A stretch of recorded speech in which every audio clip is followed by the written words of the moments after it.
नमस्कार, मैं स्वतंत्र कुमार और आप सभी का स्वागत करता हूं आपके अपने चैनल शॉर्ट हैंड टीम पर।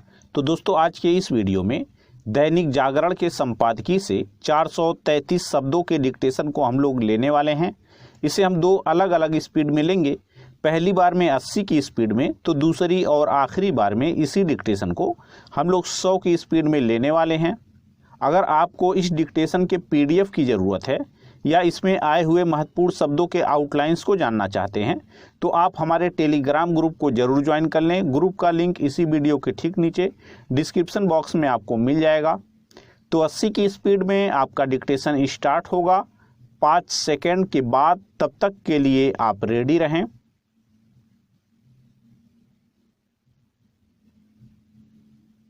स्टार्ट। राष्ट्रीय स्तर पर विपक्ष को एकजुट करने की पहल कोई नई अनोखी बात नहीं। यह काम रह रहकर होता ही रहता है। कुछ समय पहले ममता बनर्जी इसके लिए तेजी से सक्रिय हुई, लेकिन जब उन्होंने कांग्रेस के बगैर विपक्ष दलों को जोड़ने के इरादे से मुंबई का दौरा किया तो शिवसेना उनसे दूरी बनाती दिखी। अब तेलंगाना के मुख्यमंत्री चंद्रशेखर राव विपक्ष को एकजुट करने के अभियान को आगे बढ़ा रहे हैं। गत दिवस उन्होंने मुंबई में उद्धव ठाकरे के अतिरिक्त शरद पवार से भी मुलाकात की।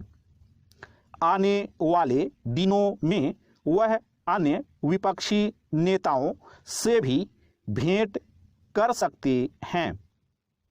चंद्रशेखर राव इसके पहले भी विपक्षी एकता के लिए प्रयास कर चुके हैं, लेकिन बाद में वह न केवल भाजपा के करीब आए बल्कि संसद में कई महत्वपूर्ण विधेयकों पर मोदी सरकार के साथ खड़े भी हुए।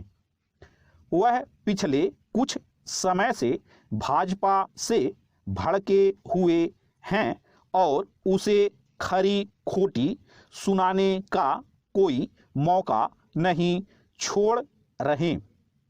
ऐसा लगता है कि हैदराबाद नगर निगम चुनावों के साथ एक विधानसभा सीट के लिए हुए उपचुनाव में भाजपा की जीत ने उनकी चिंता बढ़ा दी है।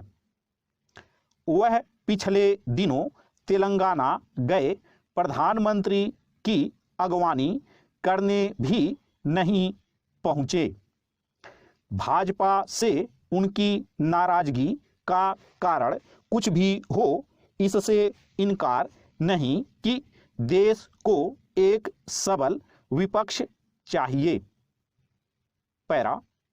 लोकतंत्र के भले के लिए विपक्ष का सशक्त होना आवश्यक है, लेकिन समस्या यह है कि भाजपा का विकल्प तैयार करने की कोशिश करने वाला विपक्ष का हर नेता विपक्षी एका की कमान अपने हाथ में रखना चाहता है। इससे भी बड़ी समस्या यह है कि वे विकल्प तैयार करने की बातें तो खूब करते हैं, लेकिन देश के सामने कोई ठोस एजेंडा और स्पष्ट नजरिया प्रस्तुत नहीं कर पाते। इसका एक बड़ा कारण राष्ट्रीय महत्व के विषयों की तुलना में क्षेत्रीय मसलों को कहीं अधिक प्राथमिकता देना है। विपक्षी दल यह समझें तो बेहतर कि कोई ठोस विकल्प तभी बन सकता है जब वे राष्ट्रीय दृष्टि से लैस हों। यह विचित्र है कि वे संघीय ढांचे को मजबूत करने की जरूरत तो जताते हैं, लेकिन प्रायः उसके ही खिलाफ काम करते हैं। कई बार तो वे विकास और सामाजिक कल्याण की केंद्रीय योजनाओं को लागू करने में नकारात्मक रवैये का प्रदर्शन भी करते हैं। क्षेत्रीय दलों के साथ एक गंभीर समस्या यह भी है कि वे लोकतंत्र को मजबूत करने के नाम पर परिवारवाद को पोषित करने में लगे हुए हैं। आखिर वंशवादी राजनीति को आगे बढ़ा रहे नेता देश की जनता को यह भरोसा कैसे दिला सकते हैं कि वे लोकतंत्र और राष्ट्रीय हितों को बल देने के लिए एकजुट हो रहे हैं। स्टॉप। दोस्तों, इसी डिक्टेशन को दूसरी बार में हम लोग 100 की स्पीड में लेंगे और आपका समय स्टार्ट होगा 5 सेकंड के बाद। तब तक के लिए आप रेडी रहें।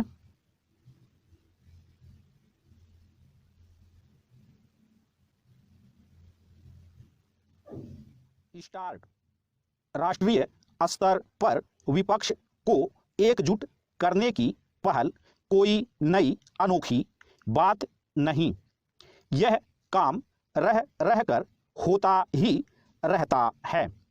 कुछ समय पहले ममता बनर्जी इसके लिए तेजी से सक्रिय हुई, लेकिन जब उन्होंने कांग्रेस के बगैर विपक्ष दलों को जोड़ने के इरादे से मुंबई का दौरा किया तो शिवसेना उनसे दूरी बनाती दिखी।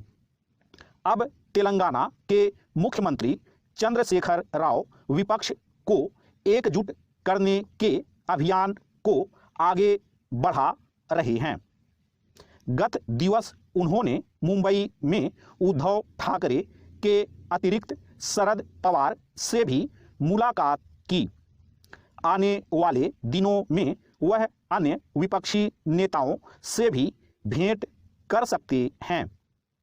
चंद्रशेखर राव इसके पहले भी विपक्षी एकता के लिए प्रयास कर चुके हैं, लेकिन बाद में वह न केवल भाजपा के करीब आए बल्कि संसद में कई महत्वपूर्ण विधेयकों पर मोदी सरकार के साथ खड़े भी हुए। वह पिछले कुछ समय से भाजपा से भड़के हुए हैं और उसे खरी खोटी सुनाने का कोई मौका नहीं छोड़ रहे। ऐसा लगता है कि हैदराबाद नगर निगम चुनावों के साथ एक विधानसभा सीट के लिए हुए उपचुनाव में भाजपा की जीत ने उनकी चिंता बढ़ा दी है। वह पिछले दिनों तेलंगाना गए प्रधानमंत्री की अगवानी करने भी नहीं पहुंचे। भाजपा से उनकी नाराजगी का कारण कुछ भी हो, इससे इनकार नहीं कि देश को एक सबल विपक्ष चाहिए। पैरा। लोकतंत्र के भले के लिए विपक्ष का सशक्त होना आवश्यक है, लेकिन समस्या यह है कि भाजपा का विकल्प तैयार करने की कोशिश करने वाला विपक्ष का हर नेता विपक्षी एका की कमान अपने हाथ में रखना चाहता है। इससे भी बड़ी समस्या यह है कि वे विकल्प तैयार करने की बातें तो खूब करते हैं, लेकिन देश के सामने कोई ठोस एजेंडा और स्पष्ट नजरिया प्रस्तुत नहीं कर पाते। इसका एक बड़ा कारण राष्ट्रीय महत्व के विषयों की तुलना में क्षेत्रीय मसलों को कहीं अधिक प्राथमिकता देना है। विपक्षी दल यह समझें तो बेहतर कि कोई ठोस विकल्प तभी बन सकता है जब वे राष्ट्रीय दृष्टि से लैस हों। यह विचित्र है कि वे संघीय ढांचे को मजबूत करने की जरूरत तो जताते हैं, लेकिन प्रायः उसके ही खिलाफ काम करते हैं। कई बार तो वे विकास और सामाजिक कल्याण की केंद्रीय योजनाओं को लागू करने में नकारात्मक रवैये का प्रदर्शन भी करते हैं। क्षेत्रीय दलों के साथ एक गंभीर समस्या यह भी है कि वे लोकतंत्र को मजबूत करने के नाम पर परिवारवाद को पोषित करने में लगे हुए हैं। आखिर वंशवादी राजनीति को आगे बढ़ा रहे नेता देश की जनता को यह भरोसा कैसे दिला सकते हैं कि वे लोकतंत्र और राष्ट्रीय हितों को बल देने के लिए एकजुट हो रहे हैं। स्टॉप।